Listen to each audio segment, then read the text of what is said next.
The name neuro-linguistic programming is about how we think, how we feel, how that affects the way that we act and live in the world. Obviously, it's about language and how language influences us, how we communicate through language, how we are influenced ourselves by language. But the language is not only verbal, it's also nonverbal. So how does both our verbal and nonverbal language reflect who we are and influence who we are? Is about how do we become aware of what those programs are so that we actually can have more choice, more creativity, so that we're not limited by that programming, but we're choosing it, we're developing it, we're adding to it. The NLP is really, it's about tools for dreamers.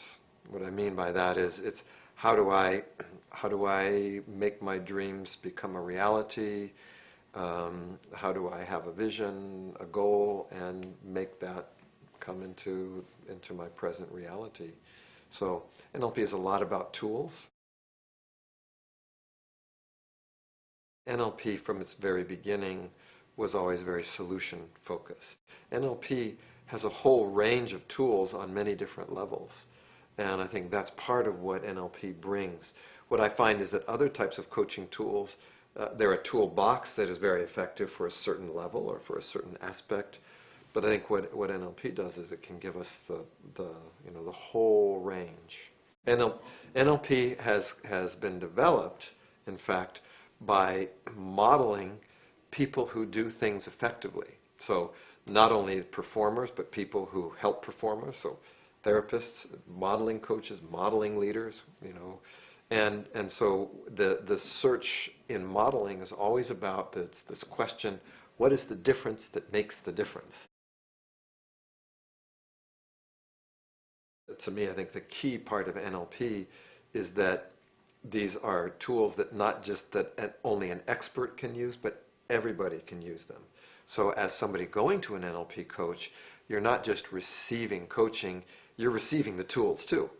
So it's not just that somebody is using this tool to help you, you are getting the tool as a result of the coaching. So you walk away not only having received help to reach some of your goals, but now you have your own toolbox that you can continue to use the rest of your life. So NLP coaching really empowers you in a way to become, to some degree, your own self-coach.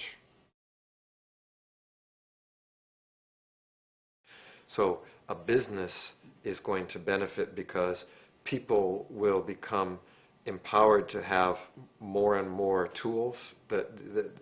Some of the ways that NLP helps a business is it helps everybody to share a common vision. It helps everybody to understand themselves and where their strengths are better. It helps people to work together and communicate, work together as teams better. So pretty much in almost every aspect of the process of running a business, NLP is helpful. NLP's really, its focus has always been from its very beginning on process. So, and we say process as opposed to content. So if you learn to communicate better, you can communicate about anything better. If you learn to be creative, you can be creative about anything. It's not just how do I be creative with this or creative with that. It's the process of creativity, we say, the deep structure.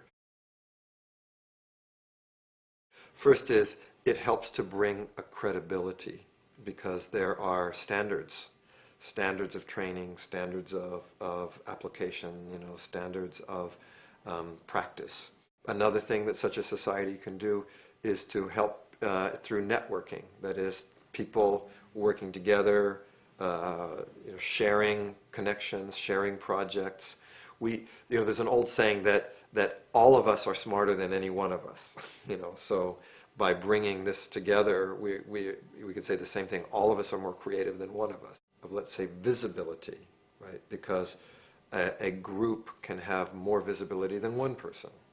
And so by being a part of a society like the SICNLP, you become a part of a group that has a bigger reach than any one person can have. Also good for the customers of NLP because it makes it makes it easier to find qualified people who you know are going to be effective.